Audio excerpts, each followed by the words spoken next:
పాత్రికేయ మిత్రులకు నేను విజ్ఞప్తి చేస్తున్నా, మీరు డిఫరెన్షియేట్ చేయండి, వాళ్ళని వేరుగా కూర్చోబెట్టండి. వాళ్ళు మేము ఒక్కటి కాదని ఒక భావాన్ని ప్రజలకు కల్పించాల్సిన అవసరం ఉంది.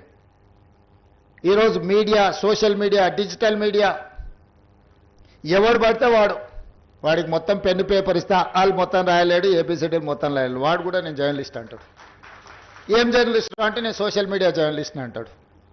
మన పేరు పక్కనే జర్నలిస్ట్ అని పెట్టుకుంటాడు. అది మొత్తం వాళ్ళ ఇంటి పేరే అయినట్టు, వాళ్ళ తాతలు ముత్తాతల నుంచి జర్నలిజంలో పుట్టి పెరిగినట్టు జర్నలిస్ట్ ఎల్లయ్య, జర్నలిస్ట్ పుల్లయ్య అని పెట్టుకుంటారు. వాడు ఎప్పుడైనా జర్నలిజం స్కూల్లోనే చదివిండా, లేకపోతే ఓనమాలు మొత్తం అన్నీ వస్తాయంటే ఆ రెండు రావు. జర్నలిజం అక్షరం ముక్క కూడా ఒకప్పుడు, కానీ ఈరోజు అది ఏమీ లేదు.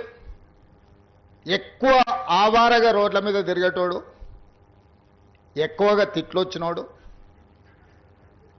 ఏదంటే అది మాట్లాడేటోడే ఈరోజు జర్నలిస్ట్ అనే ముసుగు తోడుకొని సోషల్ మీడియాలో అందరి పట్ల అసహ్యకరమైన భాషను ఉపయోగించే పరిస్థితులు వచ్చినాయి.